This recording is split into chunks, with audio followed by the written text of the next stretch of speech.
might be a reason for those of you who aren't using it to consider using it, and for those of you who are using it to have some more evidence to be able to bring more people on board and to match up, I think, more accurately with where we'd like to see extension going, which is more engagement.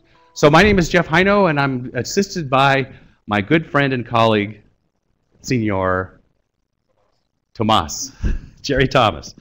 And Jerry and I are going to do a little back and forth and work through some ideas about, well, is it a tool for engagement, and how might it be used in that fashion? So really the idea is, can you engage online? Jerry, can we engage online? Yes! Say it like you mean it. Yes. We've been through Facebook and all these others today. It is a form of engagement, and increasingly with a very different demographic. So what we'd like to do is sort of explore some of these ideas that you see here of how you might approach Ask an Expert to make it more of an engagement device.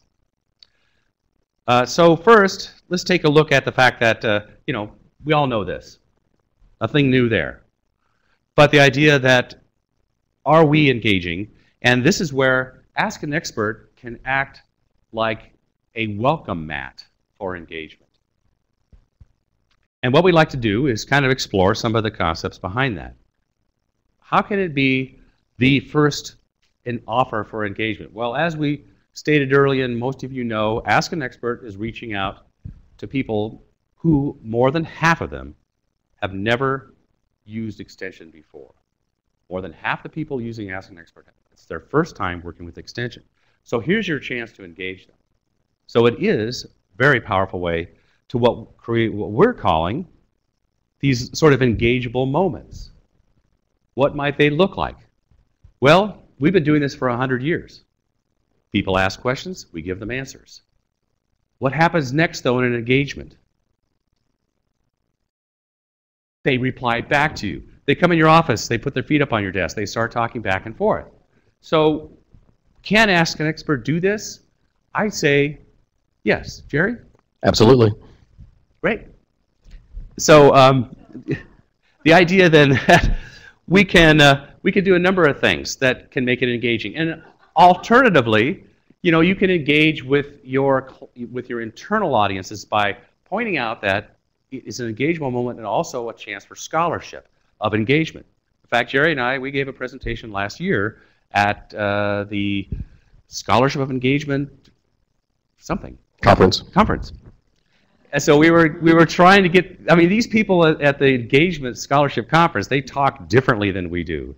It was very an eye-opener. They use words very differently. But we came up with this idea that you, in fact, can get scholarship out of it. We had an example where a question came in like this. My boyfriend just ate some berries. Now he's sick. What do you think we did? This is a chance for engagement, but on a very, I think, very sort of emergency basis, right? So the first thing we did, of course, was give him a call, and say, you better get the guy into your doctor. But also, it gave this kind of opportunity for further engagement, because we were able to sort of revise a plant identification pamphlet, and eventually that was picked up on by news stations and ended up on TV. So talk about engagement opportunities, one question. Scholarship, publicity, not to mention we saved that guy's life. I'm just joking. He probably was fine.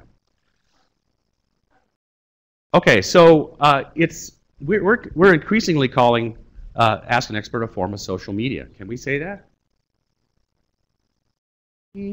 Don't know? I think we could start to say that. Again, the idea of how you use it and what you encourage with your experts and with how the system operates.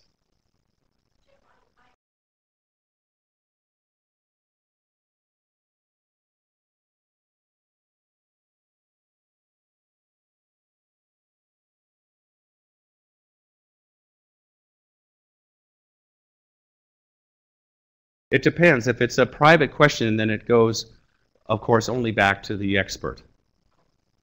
If it's a public question, then the answer, the secondary comment will be available publicly, as will your response to them.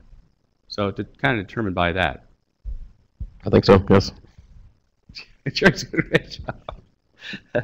Okay, I got you back here. Yeah, we use a lot of connections, again, trying to build the idea that, you know, Ask an Expert is a form of social media. Maybe it's not the one you're used to, but it also can feed into your social media and become, I think, a real synergistic kind of relationship.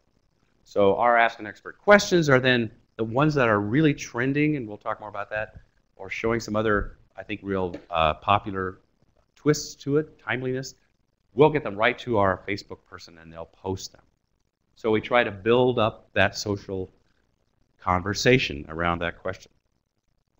And tweeting as well. That's something we're doing more and more of. And questions of the week, we feature a question to really pull attention to something of real interest. So what about two-way learning? Jerry, what does that imply for us with Ask an Expert? Was this my slide? Oh. Well, we know that social media and social learning requires people to be able to interact and share their answers and be willing as extension people to maybe forego that my answer to you is it. There's no discussion. That's not really what social learning is all about. So with Ask an Expert, somebody writes back writes an answer, and then the person who submits the question might ask another question or even sometimes push back about it. And then it becomes, again, a dialogue. It becomes engaging. And that encourages two-way learning. Because the person who wrote back saying, well, you know, what you told me was fine for some other place, but here's the issue that I'm dealing with. And it nuances the question. Okay, a needs assessment, again, the idea that Ask an Expert really is, you know, as a form of sort of social observation. We're getting information all the time in thin slices about what is it people are interested in right now, right here, this day. So if you're looking for what amounts to a window on your state, I think Ask an Expert works that way very well. Kind of like that. What are they asking about? The trending opportunities that exist here. We're only beginning to scratch the surface of how we can use the data from Ask an Expert to help better understand the kinds of engagement that we're having. And of course, you know, it's real time. We're getting questions every day in Oregon on the order of 20, 30 questions a day. And there are others who are even getting more. So it is a very rapid assessment of what's going on. Here's one that, for an example we had where somebody had a problem with their azaleas.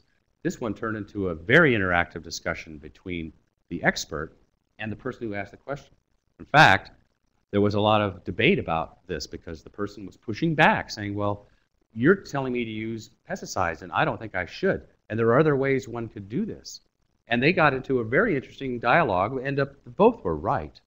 It really amounted to what approach you wanted to take. That would not have happened had it been strictly question and answer, and thank you very much for it, gone. So you want to try to encourage this kind of thing because it's really what helps out. So with the idea of trending, Jerry? Well, one of the neat things about this is by season or other types, you can look at trends. So you can start to see and start pegging by the kind of questions that are coming in, what's out there and what's happening. So I guess it's obviously in the spring, you start seeing gardening questions and certain types of questions and so forth. And so again, you can use, these are sort of metrics for engagement. Right. You can start to sort of be prepared for certain trends or times of year and really try to encourage those trends to be explored. Also, this is another one. Jerry's, what does the big data tell us? It's really not big data. We kind of put up here because it was jazzy. It's really small data. But we have an... Biggish data. It was a sort of a neat concept. It's really, how can we start looking at all the data in here? How can we go backwards in time and look at it? And we really haven't explored it. I know Jason has sessions on looking at the information. But this is something we've talked about, at least at Ohio State. You know, we have all this information and questions building up over time. How can we start to use that? How can we mine that information and find out what's happening?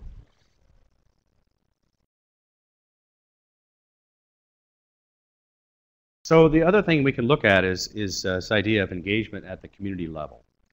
And so really, the idea that Ask an Expert can work to build relationships and build engagement opportunities with specific groups within your audiences. Master gardeners. Yes, in our state, and we have the person right here responsible for it, we have just about 80 master gardeners, and so they are answering questions. They're extending our reach, and they're really, without the master gardeners, and Pam Bennett, who I'm referring to over here, who set all that up and did the training, we would not be able to maintain the level of engagement that we have. And the master gardeners seem to be very engaging, and we were joking earlier, some of their answers are very thorough, more thorough than some of the answers our professionals will be able to do. So, but this could also read master volunteers, because it could be master volunteers from other groups as well. It's me again, Ohio Farm Bureau. The other way we've started looking at engagement is once you have the widget, you can really put it on any other site you want to. So if you have partners that you want to deal with, in our case, Ohio Farm Bureau, we place it on their site. So increasing our scope and our visibility of extension and the audiences that we can answer questions from. And Ohio Farm Bureau actually has a non-agricultural facing website, and that's what they're on. That's a really good idea, the idea of working with external websites, non-extension. In Oregon, we have, of course, the forest industry is very large. And so one of the places we're going to look at is a Oregon Forest Resources Institute, which is an educational government-funded agency. So a great place to put this, right? And encourage more engagement, not just those who come through your front door.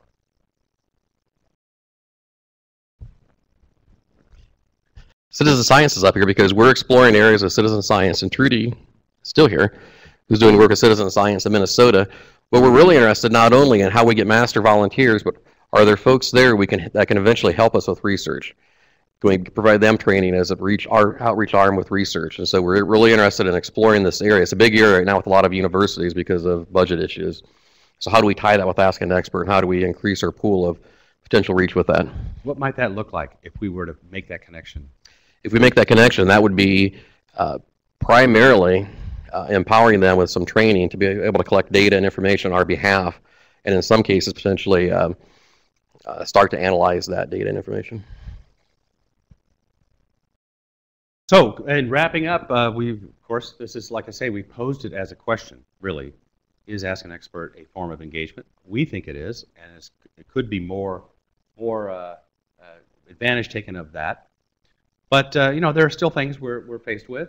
The idea that we still have folks who prefer the face-to-face, and they'll not respond well to the idea of online engagement. They may not even believe it could be possible. There's bias against the social learning way of looking at things. Yes, Mike.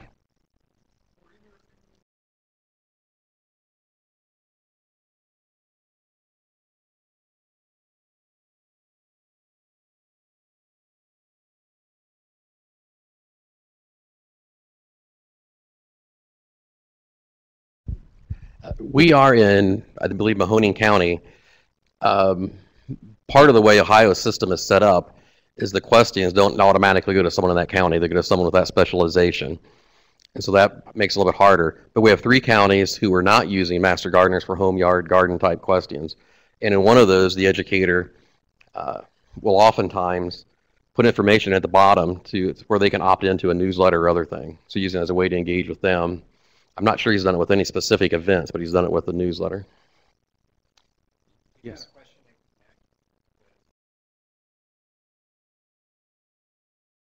Oh, okay. Is there a way to get the connect question?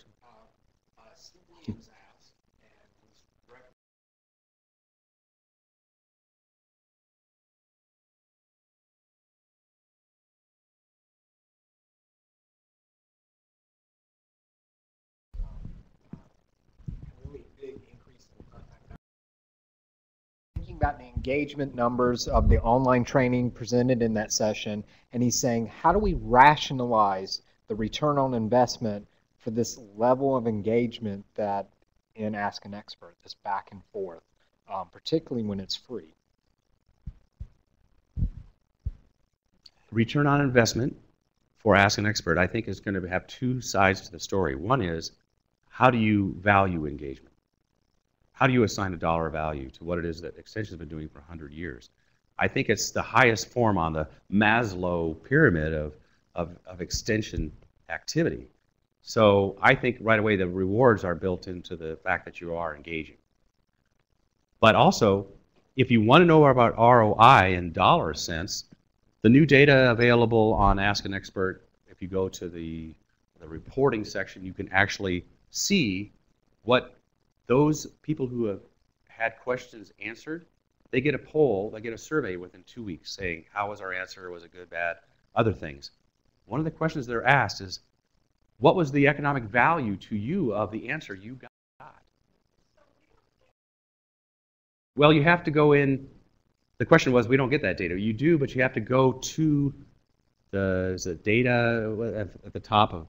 There's a session tomorrow. Yes. At 10:15, and I can tell I will be talking exactly about how you can get that data back for your groups and your locations in the country.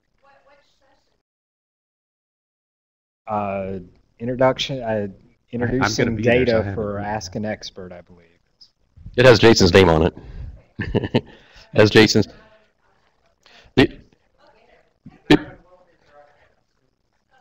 Before you get to that, one other thing on the return on, I don't want to hear your question, but one other return on this question, return on investment is, you know, as we look at our audience and the way it's changing over time, the audiences that are moving online and the ones we're missing, sooner or later we're going to have to capture those. And so investing time now in getting our foot in the door with a number of these groups, to me, is a valuable start at return on investment, as is this as a series for us to have one of our first steps with the online environment, moving a lot of our professionals that way. But go ahead, I know you've been.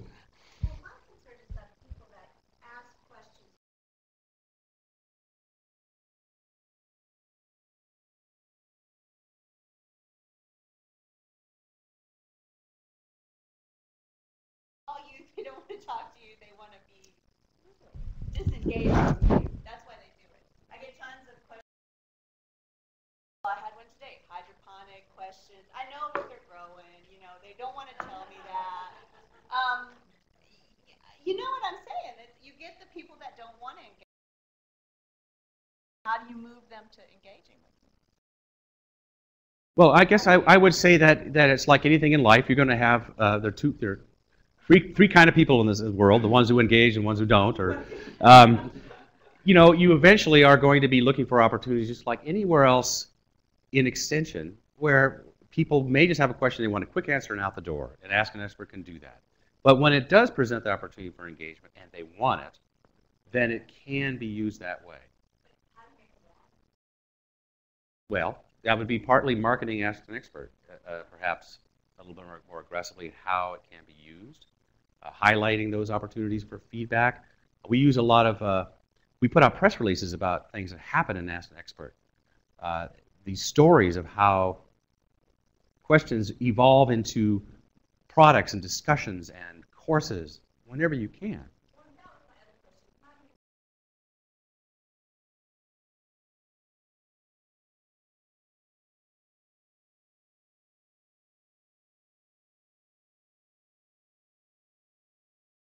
We just, the question is, how do you put from answers and dialogue or whatever, discussions from Ask an Expert into Facebook? All we do is give the link. We say something like, question came up about azalea lace bug, and then we put the URL. Right, we plug it right in. Of course, we use Bitly to shorten it, but it goes right in there. So it just hints at the question and refers people to the answer URL that's on. For public questions. It's what? For public questions. Yeah. These are good questions, though. Well, we're really at the end. You know, where the future goes, we don't know. It could be hazy, but nonetheless, the idea is we would like to get more engaged experts. We'd like to continue building interaction. How do we do that? That's a very good question. I think by discussing it and talking about Ask an Expert as an engagement tool is one of the steps. And continue to make people aware of Ask an Expert. And also that other question about what can be linked to Ask an Expert. It can lead on to anything from a publication to an event, through a whole spectrum, all the way up to, why don't you become a master gardener? Here's how. I think one thing for the day too is the way Oregon State's really a leader in connecting stuff to it, and then Mike's question probably gives us pause to think about how do we connect more things to it. So to add more value.